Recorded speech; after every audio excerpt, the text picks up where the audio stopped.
Good morning, and welcome to Connections Radio Show, where we talk about ideas that matter. I'm glad you've made the connection and are with us today. I'm Laurie Fitz, your host. And the goal of our show is to explore a wide range of topics that challenge us to see ourselves, our community, and the world around us in ways that get us thinking, get us connected, and perhaps inspired or challenged to do just a bit more because we've made that connection. It's been nearly 1 year since Minnesota and our broader community lost a monumental public figure. On June 14th, 2025, former House Speaker Emerita Melissa Hortman, along with her devoted husband Mark and their beloved family dog Gilbert, were tragically taken from us in an unthinkable act of political violence. Melissa Hortman was a rare, monumental leader whose fierce dedication to public service, sharp wit, and deep compassion left an indelible mark on the hearts of Minnesotans. The void left behind at the state capitol is palpable, and though she is no longer with us, her spirit remains and inspires. Melissa held a deep-seated belief in our shared humanity, in making a difference. As we mark this anniversary, we choose not to focus on the darkness of that day, but on the enduring light of her legacy. As we mark this anniversary, we bring Melissa back to our remembrance. And we know that her children, both Sophie and Colin, asked us to remember her by building a better community through small acts of kindness, whether by standing up for justice, enjoying a local park, or simply holding your loved ones a little closer. We will hear from those who worked with her, who in partnership have made Minnesota a better place for all, and who will continue with Melissa's legacy. Kelly Morrison is the US Representative for Minnesota's 3rd District. Before being elected to the US House of Representatives, she served 6 years in the Minnesota State Legislature. Representative Morrison is also an OBGYN who has cared for patients for more than 20 years. Welcome, Representative Morrison. Thank you so much. It's an honor to join you to talk about Melissa.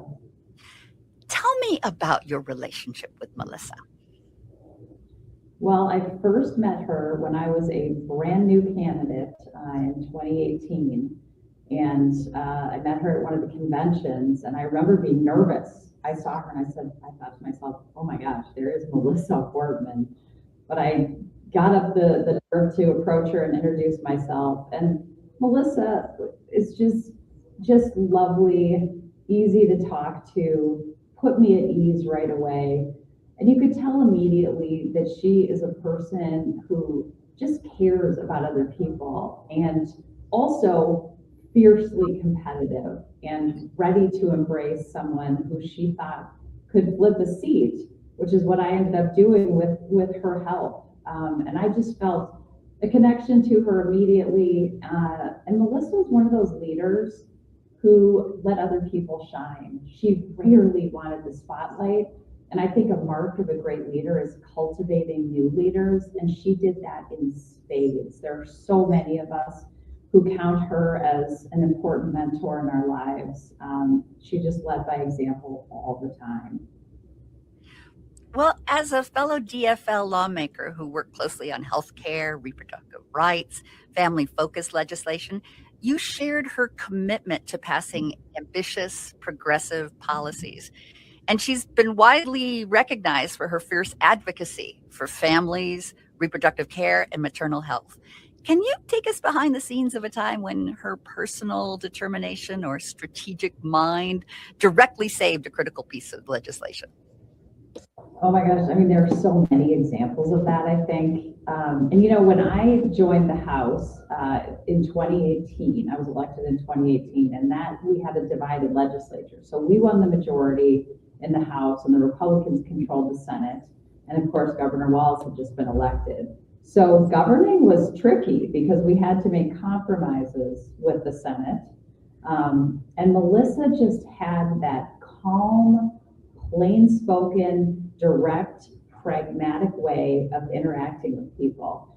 I think one of the things that I admired most about her is just her deep respect for every single human being, and that included Republicans.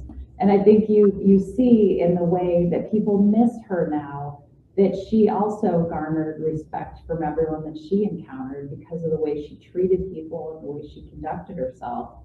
So she earned the trust of Paul Gazelka, who was the Senate Majority Leader for the Republicans in that session.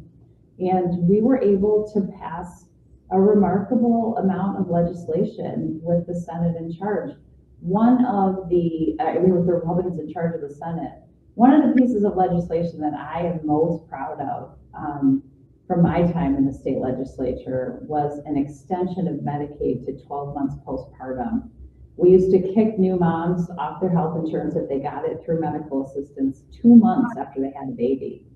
And when you think about the racial disparities that exist in maternal health, when you think about our substance use disorder challenges, our mental health crisis, new moms and their babies have to, at a minimum, have access to the care that they need to get off to the best possible start. We were able to get that passed in a divided legislature, in large part because of Melissa's advocacy. I was going up against a very conservative Republican senator, and we didn't agree on a whole lot. We had very different views about reproductive health care, reproductive rights, abortion care, but we agreed on this one thing, that new moms and their babies deserve access to health care. And behind the scenes, Melissa was able to get this across the line, to get to Governor Walz so that he could sign it. And that's just one example of legislation that she helped pass that's making a difference in people's lives now. You spoke of her pragmatic approach. She was noted for that in her governance. And her political philosophy was one that, how can we work together civilly? Do you have an example of not only the one that you just gave, but other instances where civility was key in how she brought people together? I think she literally always demonstrated that. You know, she always used to say when things got tense, and she'd address this to her own caucus and she'd address it to the Republican caucus as well. It's time for us to take off our blue jerseys and our red jerseys and put on our Minnesota jerseys. And she'd say it just like that. There was no, extremism in her language or her voice. She was just very plain spoken and direct about it. And people responded to that. She was passionate about the clean energy transition. She was passionate about protecting reproductive rights in Minnesota, particularly after Donald Trump was elected president and had pledged to put justices on the court to overturn Roe versus Wade. She knew we had to take action to make sure that Minnesota was a bulwark against that. But she never used extreme language. I've never heard her say, certainly publicly, and I can't even think of an example privately of disparaging someone from the other party. She just spoke with facts and brought people along that way. And that's in such short supply today. And I think that it's something that people on both sides of the aisle can learn a lot from, examine, and follow that lead that continues to shine the way for so many of us. Following her assassination, you wanted to do something to make sure that she was honored at the Capitol Hill. Tell me about the work you did there. Well, we put together, Minnesota was just in shock, of course, and I cannot believe that it has been a year. It's really hard to process. But we wanted to make sure that Melissa and Mark and Gilbert were honored. And we wanted to pair that with a call to end political violence. And so I led a resolution that passed the House 424-0.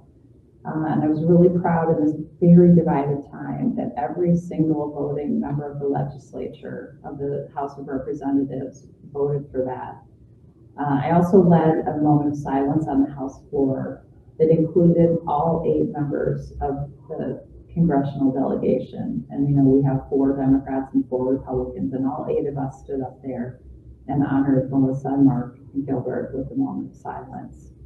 I also gave Colin, Melissa and Mark's son, joined me as my guest for the State of the Union this past year. And I read a tribute to Melissa with Colin and his wife Alina in the gallery. And that was really meaningful for me. I hope it was meaningful for them, and I think it was. Colin has been, and his sister Sophie have just been incredible. And I think it speaks to Melissa and Mark that they raised these two just remarkable people who are doing everything they can to carry on their parents' legacy. I'm in awe of them. I'm so proud of them and so grateful for them. It's hard to believe that Melissa is gone, but the best way that we can honor her is to carry on her legacy of pragmatic progressivism, I think it's fair to say, passion for the people of Minnesota and making sure that every single Minnesotan has the opportunity to be healthy and to thrive in our state. She was a remarkable leader. I think she will go down as the most consequential speaker of the Minnesota House in history. You have some personal memories as well of your relationship. I'd love to have you share some of the things that you remember when you think about Melissa. Well, Melissa was a prodigious door knocker. She understood that in our state, having those conversations with Minnesotans is the way to win elections. She would go all over the state. And remember, she ran twice before and lost before she herself was elected. So she had that understanding of what candidates go through, particularly first-time candidates who it's a scary thing to step up. And she immediately scoops everyone up, brings them along, shows up to knock in their districts. And then often Melissa and Mark would open their home after a big door knock and have a kind of gregarious happy hour where we share stories about our time on the doors and fire each other up for the next day. So just such generous, warm-hearted people. I have memories, she led through some unbelievably challenging times. She led the House when Donald Trump was first elected to the presidency. She led through COVID. She led through the murder of George Floyd, just unprecedented leadership challenges. And she did it with class and with grace and with determination. And we often were meeting on Zoom like this, of course, during COVID. And that's when she got Gilbert. She was fostering Gilbert. And she hadn't had a dog before. And I'm a big golden retriever person, so I felt this real connection to Gilbert, of course, through Zoom.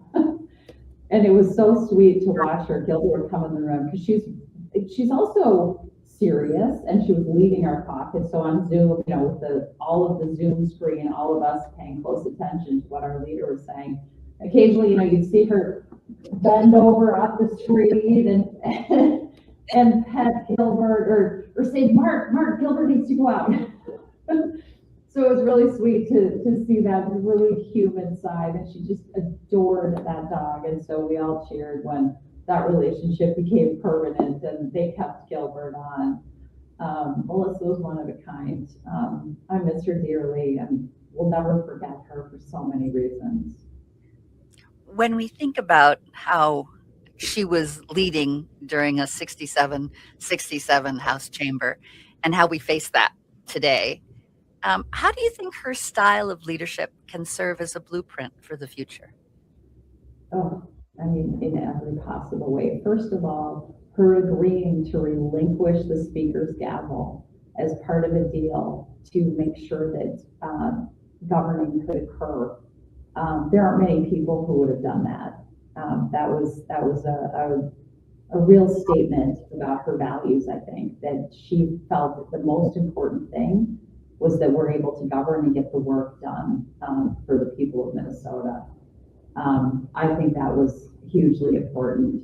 She also, as we talked about, she led with kindness. She did not use disparaging words about her political opponents. She led with kindness and with courage and with resolve and with mutual respect. And I think that is something that every person who is seeking office or who is an elected leader has to emulate in this very pivotal moment in our nation's history. We have to choose kindness and courage and compassion and respect for each other now more than ever. And Melissa Hortman led that way and taught us all how to do that. In closing our interview, I'd love to have you share with folks that never knew Melissa or in the future won't have the chance to get to know her. What are things that you want her most remembered for, and to have our audience learn what a critical person she was for our Minnesota? Oh, what a great question. Melissa was kind. She was tough. She had high standards. She conducted herself with dignity, and she had deep respect for every single human being. And in return, she earned the respect of everyone that she encountered. Remarkable person who changed the trajectory of our state for the better, made a huge difference in so many people's lives, and never sought the spotlight herself. I think the mark of a good leader is to cultivate other leaders, and she did that every single day. And her relinquishing speaker's gavel so that the work of the state could be done is a prime example of that. She had very little ego in her work. It was she just had a deep passion and reverence for our state and for its people. And what will you be carrying with you as part of her legacy? Oh, I carry so many things with me. Her kindness, her compassion, her respect, her resolve, and her work ethic, and her ability to bring people together. She kept our very diverse caucus together in really challenging times, and she did it through listening and respect. I think about Melissa every single day, and I suspect that I will for the rest of my life.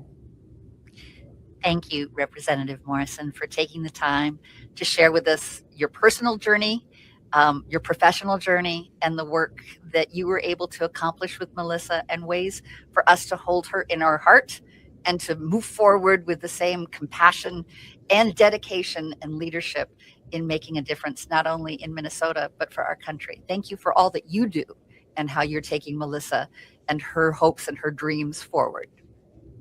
Well, thank you so much for the opportunity to talk about Melissa and Mark and Gilbert.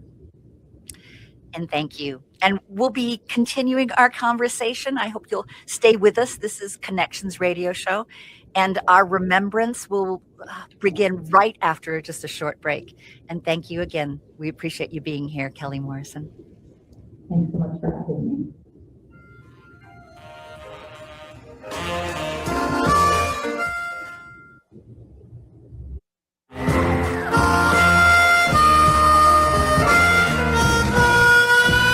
Good morning.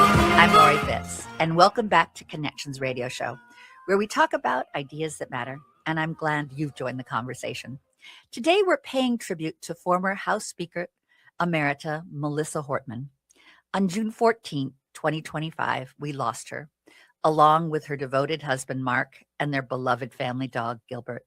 They were tragically taken from us with an unthinkable act of political violence. And as we mark this anniversary, we choose not to focus on the darkness of that day, but on the enduring light of her legacy. Joining us now is Minnesota State Representative Patty Acomb. First elected to the State House in 2018, Representative Acomb has made a name for herself as the state's leading voice on clean energy and environmental policy. A lifelong Minnetonka resident with a background in natural resource management, she currently serves as the co-chair of the powerful House Energy, Finance, and Policy Committee. Representative Acomb, welcome. We're glad you're here. Thank you so much, Laurie. It's such a pleasure to be here with you today. I just am beyond honored to be a part of a program honoring Speaker Emerita Melissa Hortman. As I was doing some research for our show, I found a quote that you made, and it was very moving, and I wanted to be sure that we shared it today. And this is from a Facebook note that you made soon after we lost Melissa. Melissa Hortman had a profound impact on my life and changed me in ways I continue to discover. As a leader, she looked for opportunities to help each of us grow and develop as legislators and teammates. She certainly did that with me when she tasked me with establishing the House Climate Action Caucus. Melissa taught me that the work at the Capitol is relationship work. No one person can get anything done on their own. That to be successful, you need to build and foster relationships on both sides of the aisle and in both bodies. And lastly, Melissa's motto was that of kindness. Through the traumatic events of the last many days, I've been overwhelmed by the amount of kindness that people have been showing to me and my colleagues. And I firmly believe kindness is the path forward in healing for all of us. I'm sure that takes you back to when we were all just shocked by the loss of her. Yeah. In some ways, it feels like just yesterday. In other ways, it feels a long, long time ago. But it feels good to hear those words, and that I was able to put together a sentence that actually made sense in those really trying times. Melissa she had such a knack for looking at her team members around her, and we were all in our DFL House Caucus and in the Minnesota House of Representatives. We were all a member of a big team, and she would look at each of us and look for opportunities to let us shine. She never was the one who was trying to be the center of attention or have all of the limelight. She wanted to give people opportunities to be leaders in different areas and have successes, because I think that she recognized when we have those successes, we build on them and we stretch harder to do even more and be better. She knew early on, and I was part of the 2018 House Caucus, that we call ourselves the majority makers because we came in a strong blue wave that year, and we are the class that made Melissa Speaker. And so while I only knew her as my Speaker of the House and didn't until last summer know anyone else in that role, I know that she took so much of what she learned over her 2 decades of time in the legislature and used it as ways to help others learn. So she leaned on the experience that she had, becoming really good at what she did. And in her 7 years as Speaker, I think there's no arguing that she was the most consequential Speaker in Minnesota state history. She had such a way of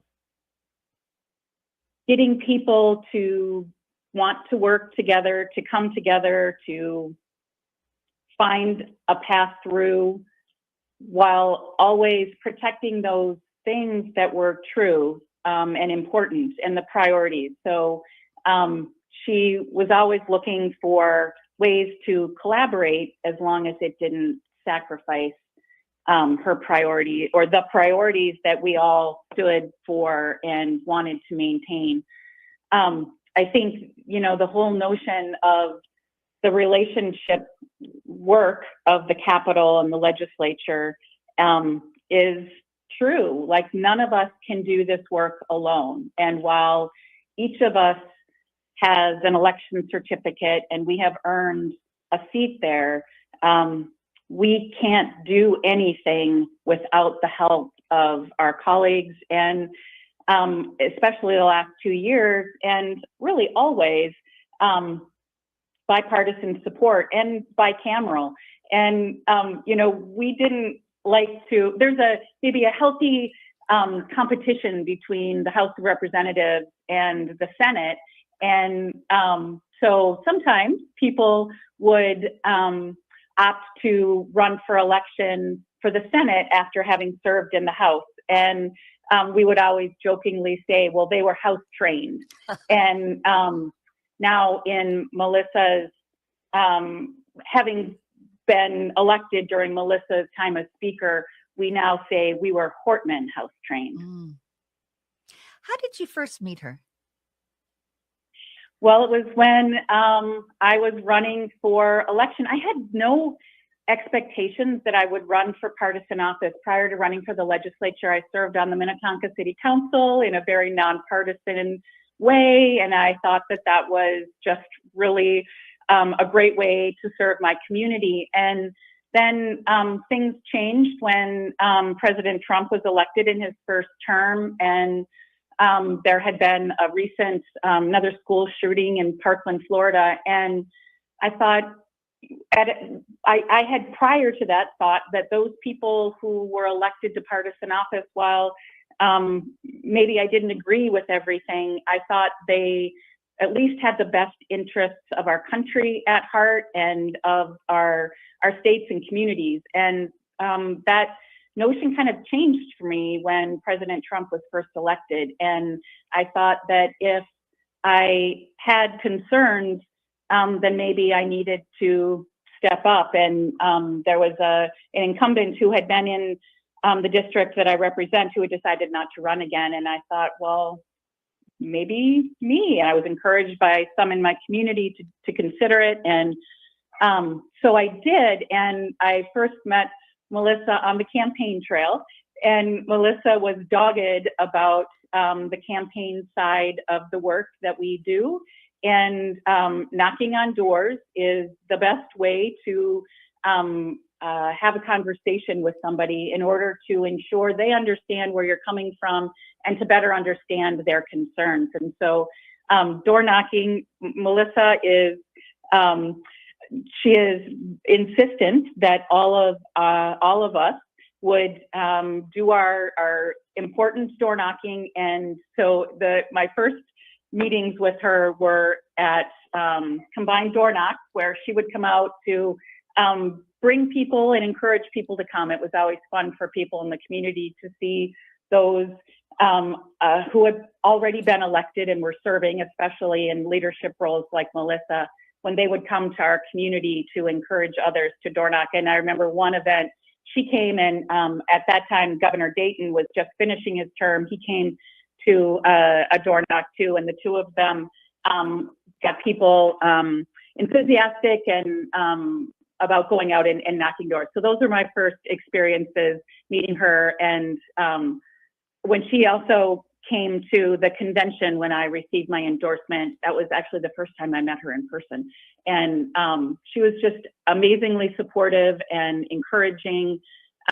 She knew that not all of us came to this line of work with the same reasoning or rationale or background. And so she was always supportive to help find a way that worked for you, whether it was,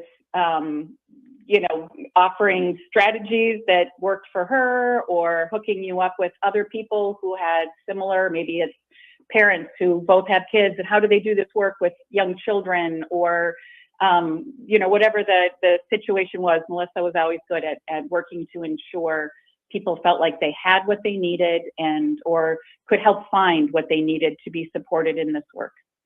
And she built community amongst the folks that were working with her.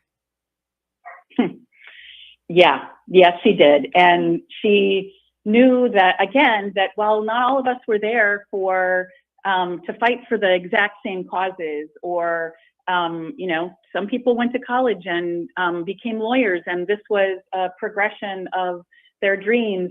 And for others, like myself, I never thought I would have my name on a lawn sign and ask people to put it in their yards. That to me was just horrifying. And she said, it's okay. They want that in their yard. They want to know that you are going to work for them and fight for them. And so Melissa built community amongst those of us that were elected, amongst the staff who work with us and help support us.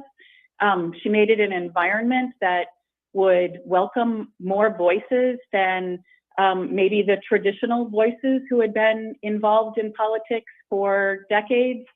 And she knew that by doing that, you know, it's kind of interesting because Melissa loved to garden and she loved to tend to her garden, whether it was, you know, transplanting or weeding or pruning or all of the things. And in some ways I can compare that same way of nurturing a garden to how she nurtured each of us and the community that we all were a part of. And she, you know, watered us and fed us and nurtured us and did everything she could to make us, to give us the opportunities to be successful. And I think we all do better when we feel a part of a team and a part of something bigger. And so we certainly felt that with her as our leader, and she knew how to nurture us. And that's a great lead into my next question that I have about the Melissa Hortman Community Solar Garden Program. Tell me about the work that you did with that. Yeah, well, so Melissa, back in like 2013, was the chair of the Energy Committee. And in that time, she was able to pass some really important legislation. One was the solar energy standard, and another really important one was the program you mentioned, the Community Solar Garden Program. And what that program allows is the opportunity for those people who maybe wouldn't be able to partake in rooftop solar because they don't own their roof or their roof isn't conducive to having solar, so it allows them an opportunity to participate in the clean energy transition by joining a community solar garden. And it truly is a nation leading program that has transformed how solar is built in Minnesota today. And the vast majority of solar that we have in our state has come from these community solar gardens that have been built all throughout the state. And what was, because it's nation leading and because Melissa was the first to establish it, this year we felt it very appropriate to statutorily rename the program the Melissa Hortman Community Solar Garden Program. And so now when new solar gardens are brought online, it is under the moniker of the Melissa Hortman Community Solar Garden Program. And I got an invitation to ribbon cutting. It was in May, so I wasn't able to go. We were still in session. But so now we've had the first two community solar gardens that were launched in the new program named after her. And she built so many solar and renewable energy champions, both within the legislature, but also within the solar development community and the solar world. We had a hearing in the House to pass this bill, and the people who came and spoke were people who had been touched by Speaker Hortman in many ways. Back when she was chair of the committee, there was at the time a young woman who came because her mom really wanted to participate in community or in the solar industry and somehow. And so she came to the hearing when it passed, 13 years ago. And then she came to the hearing when we named it the Melissa Hortman Community Solar Garden Program. And she is now working in the solar industry. And so her legacy will live on for so long, especially in that area. And so many people can credit the opportunities that she gave them, myself included. And her legacy will go on for a long, long time. I've heard her referred to as the godmother of solar. Yes, I love that. I absolutely love that. And Logan O'Grady, who runs the Minnesota Solar industry association made that label for her, and I think it's very fitting. It's wonderful. And you worked alongside her with highly productive legislative sessions where major climate, environmental, and infrastructure goals were achieved under her leadership. So during that time, including the landmark environmental and clean energy standards, how did her unique combination of both grit and humor, along with the leadership style, help get some of those complex packages passed? Well, she had both grit and humor, and I loved when you would see the sparkle in her eye and a little wrinkle in her nose when she was about to say something a little sassy.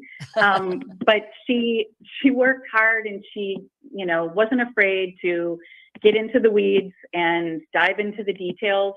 And so I think as a result of that, so much, and people, because of her hard work and because of the intentionality that she put into things, so many people were very interested in wanting to work with her. And so I went back and watched a floor speech that she was giving when she was passing the energy bill that year, and she talked about all of the stakeholders who were coming along with her and that were supportive of the package and changes that she made to things in the bill in order to earn their support. And so I think her commitment and hard work to collaboration was certainly appreciated by so many and seen in every aspect of the work that she did. And I think that, back in 2015,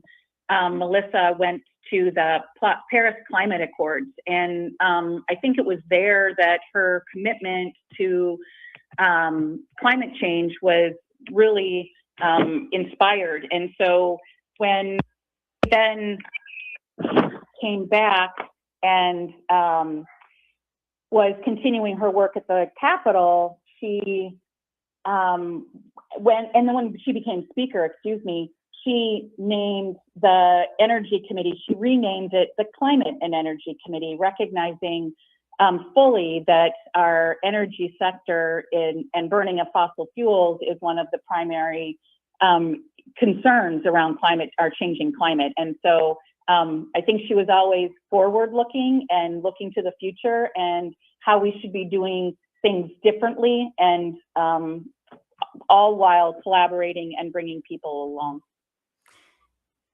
There have been lots of colleagues of yours that have remarked that the best way to honor Melissa is simply getting the work done in time and with decency. A year later, how are you working to ensure the Capitol remains a place that would make her proud? Yeah, I think after session finished up, I think I heard Leader Zack Stephenson, who is leading our caucus now, say that is she would appreciate that, and he's right. She would. And I think that, as we think back on how things have changed in her absence, I think that let me back up a minute. I think that the things that Melissa found most important were to ensure that we focused our efforts on the impact we as elected had on the staff around us. It used to be that we would meet, our floor sessions and our debates would go all night and sometimes into the wee hours of the morning. And when Melissa became speaker, she thought that just didn't need to be, and that impact that it had on staff was really troubling. And so she put in a rule that we had to end by midnight. And then knowing full well that our staff still had hours of work to do to finish up, but us driving home in the middle of the night wasn't safe for anybody, and we weren't doing our best work at 3 a.m.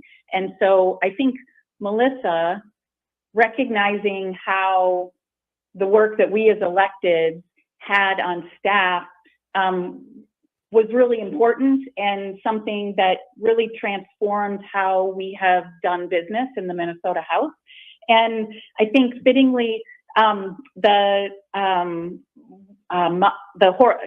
Humphrey Mondale dinner was just last night, and they gave an inaugural award, an inaugural Melissa Hortman award, and they presented it to all of Melissa's staff, which I thought was the perfect way to honor her, because she knew full well it's the staff who helped us do this good work and ensured that we did it in a way that was appropriate. And so I love that that was the first award of the Melissa Hortman Award went to them. And so I think that's how we honor her going forward, is continuing to do big things and continuing to ensure that the work we do, how it's impacting others, to make sure that they can be doing, that this is sustainable work that we can all keep doing.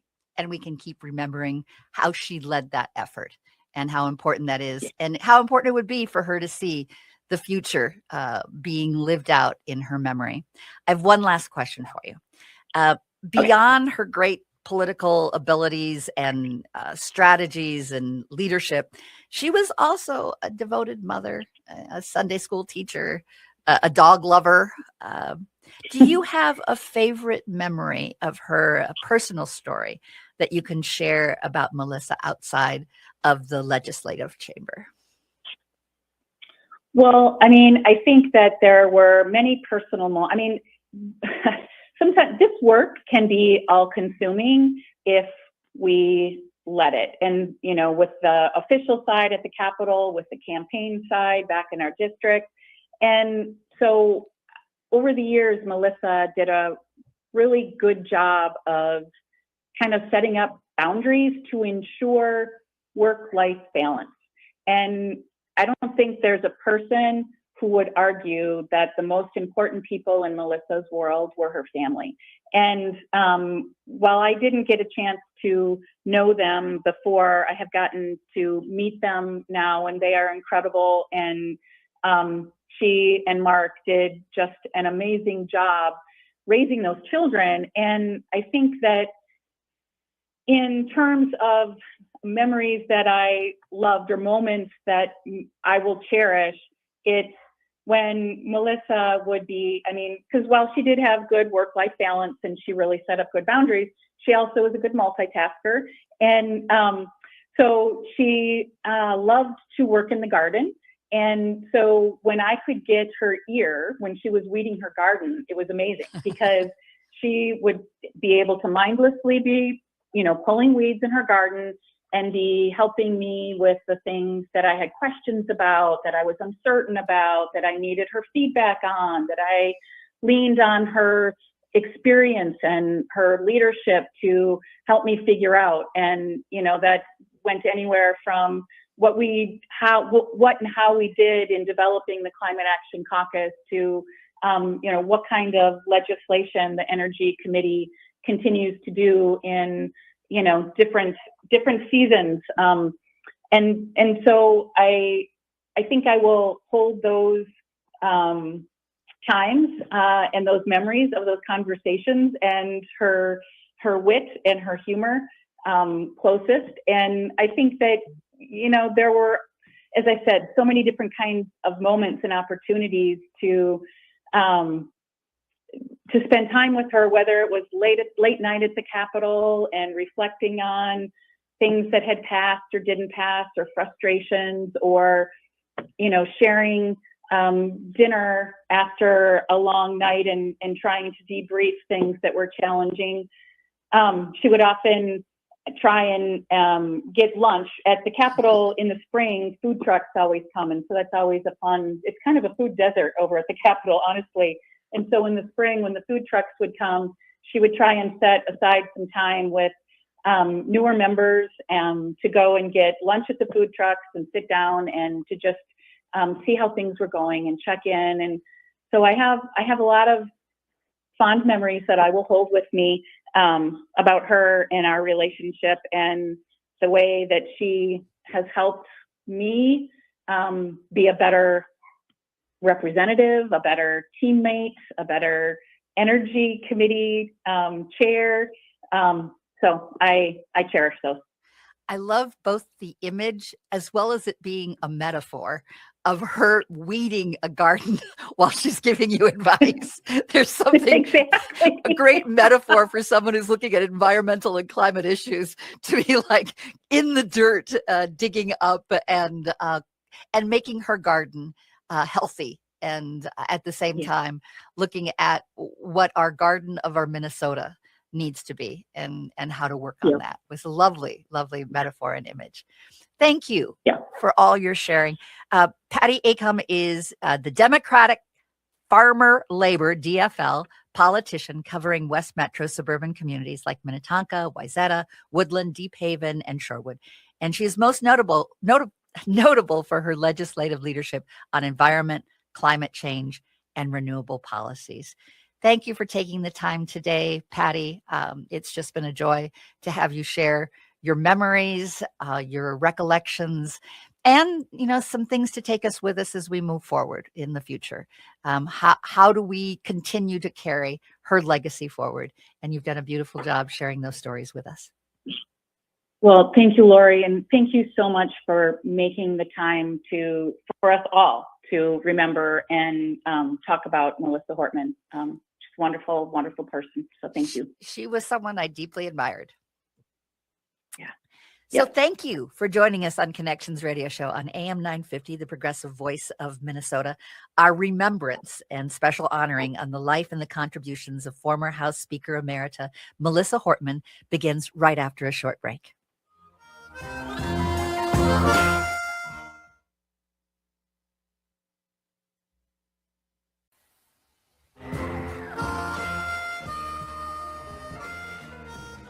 Welcome back to Connections Radio Show. It's been nearly 1 year since Minnesota and our broader community lost a monumental public figure.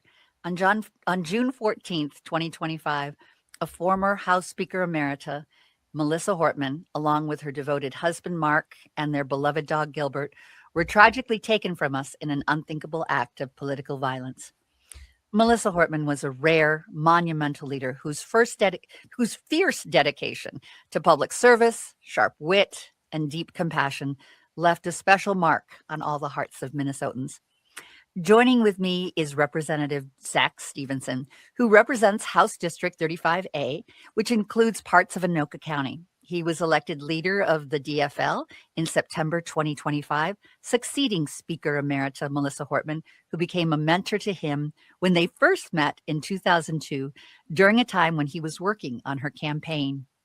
First elected to the Minnesota House in 2018, Representative Stephenson has served as Commerce Committee Chair and DFL Co-Chair in the Ways and Means Committee, focusing on lowering costs, protecting consumers, and delivering a balanced budget. Welcome. We're glad you're here. I'm glad to be here. Thanks for having me. Absolutely. Tell me about your relationship with Melissa Hortman. Well, I met Melissa, as you said, in 2002. I was 17 years old. I was a senior in high school who had been inspired to be interested in politics by Paul Wellstone. And I met Melissa, who was running for the state house for the second time. She was about to lose for the second time in 2002. And she was running in the district that included, my parents' home where I lived. I did a little volunteer work for her that year, did a little volunteer work for Senator Wellstone's campaign. And I was hooked on politics and campaign politics, and in particular grassroots organizing. So I was very interested in participating in the 2004 election in some capacity, and decided that the state I could have a much more meaningful role if I went to the state legislative level. If I was doing a statewide race or a presidential race, at the age that I was at, I would be probably getting people coffee or answering the phones, but could do real meaningful work at the state legislative level. And so approached Melissa about it and said, I'll work for you for free from the end of the summer. I'll take a term off of college. I always joke that I studied abroad in Brooklyn Park, but I'll take a term off of college and work with you. I'll bring 4 other college students to work with you too. The only thing you got to do is you got to make me your campaign manager. You got to make my friend your field director, and so on.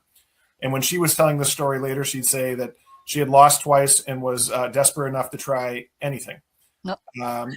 And she went on to win that race, that 2004 race, very narrowly by just a couple hundred votes in a district that in 2004 voted for George Bush. So she beat a Republican incumbent in a district that voted for George Bush on her 3rd attempt. Pretty remarkable. She was very consequential as well in her leadership.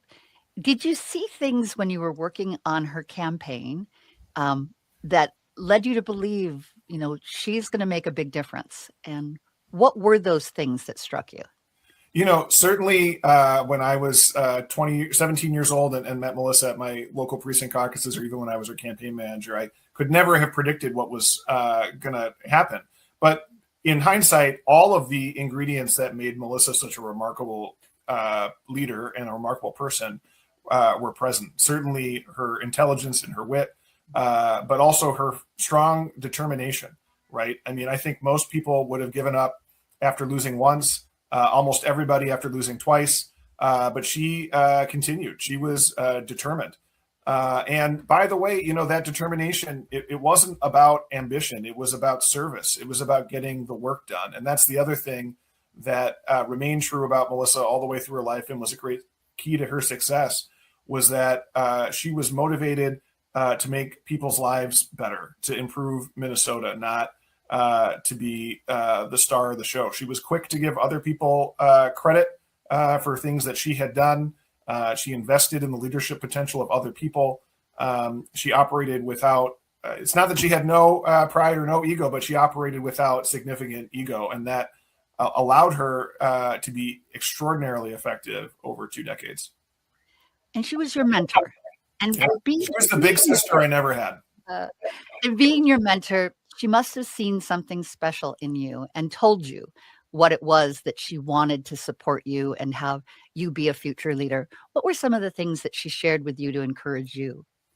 Well, the thing that was most special about my specific relationship with Melissa was I never had any doubt that she had complete trust and confidence in me. She had a remarkable way of communicating to me in ways big and small, that she had absolute faith in my ability and absolute trust in my loyalty to her and our shared commitment to Minnesota.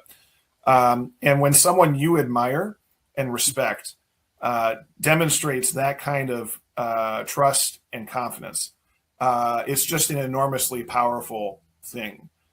For me to be able to take on this job that I have now, and just know, even though she's not here to tell me, I know that she had absolute faith that I could do this job well, and that our caucus would be functioning well. That is enormously empowering to me. And I'm not the only person to whom she gave that incredible gift.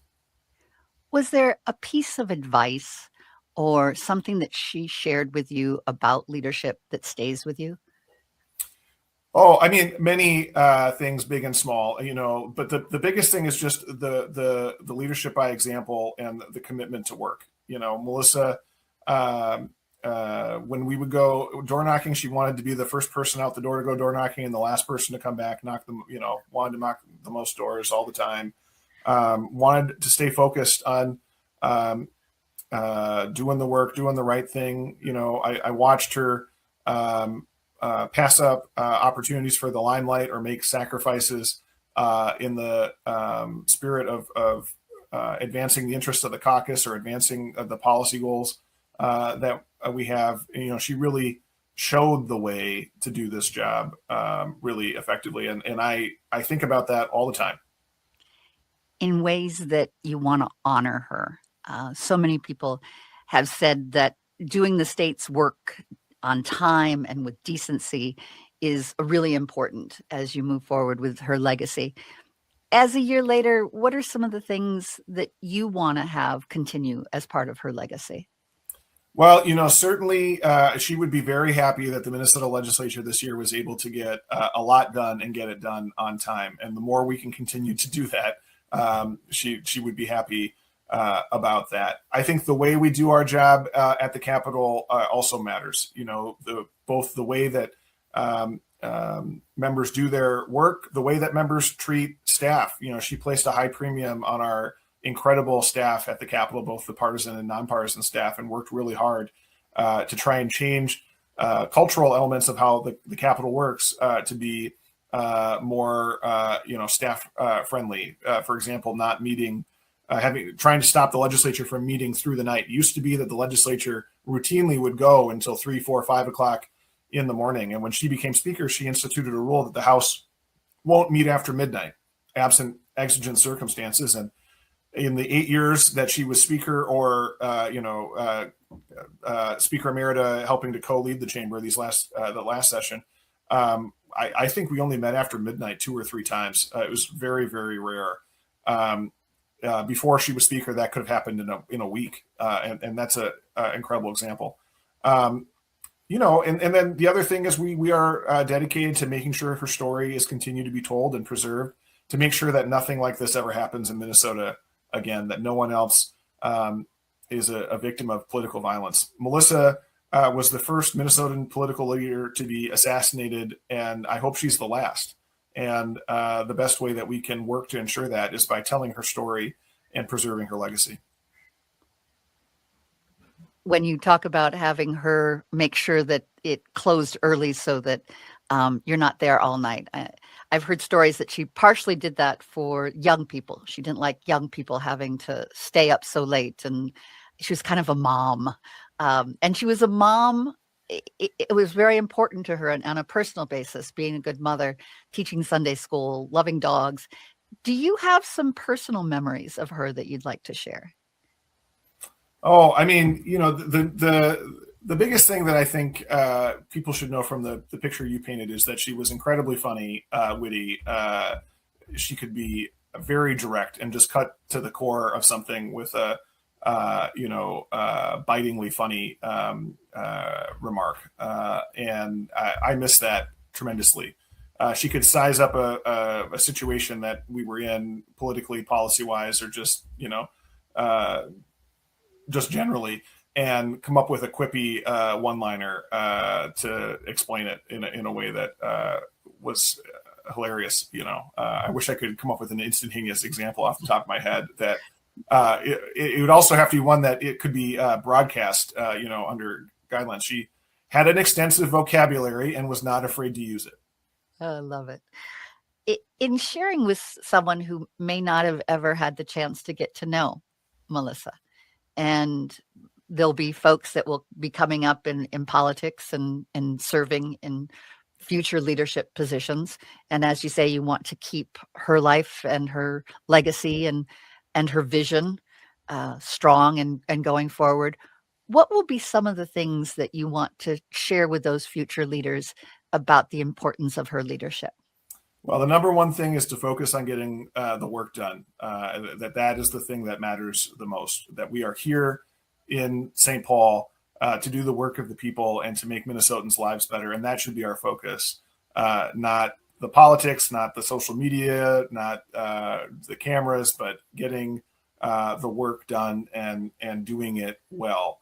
And to do it in a manner that is team oriented and lifts up other leaders, because it was something that she did very well. She recruited strong leaders to run for office and then put them in positions where they could lead. And I think, a lot of people in politics would have been threatened by another strong leader. She wasn't. She saw it as a way to advance her goals from a policy perspective and to make Minnesotans' lives better. And so she did it regularly. And I think the House DFL Caucus is a stronger institution. The Minnesota House is a stronger institution. Minnesota is a better state because of that egoless approach. Are there any favorite legislation pieces that she worked on that you especially admired her for? Well, I can tell you some of the things that she thought were really important, and of course, I'm a big fan of these ideas too. And they're oftentimes not the things that made the biggest headlines, but Earlier in her career, she fought to complete Highway 610 in the North Metro when she was a brand new legislator and got that done, and she was very proud of that. When she chaired the Energy Committee in the middle of her legislative career, she created Minnesota's community solar program, which has resulted in the development of just a massive amount of solar energy here in Minnesota. She was incredibly proud of that.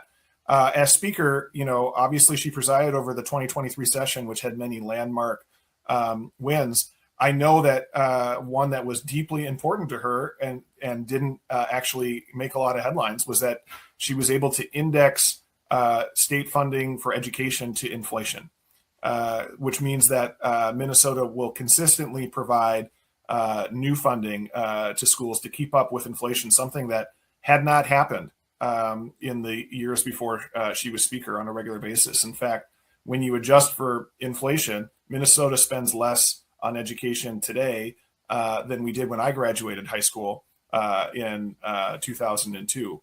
And that troubled Melissa, and she was able to build into our budget this expectation that we are going to fund education on an ongoing basis. She was incredibly proud of that, even though it wasn't something that made a lot of headlines.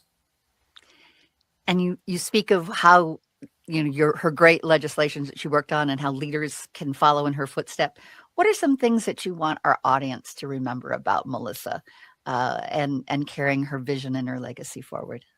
I hope people remember her for the full and complete person that she was. In addition to being a great legislator, she was a great friend and mentor to me. She was a great mother to her children, Colin and Sophie, who are two remarkable people in their own right.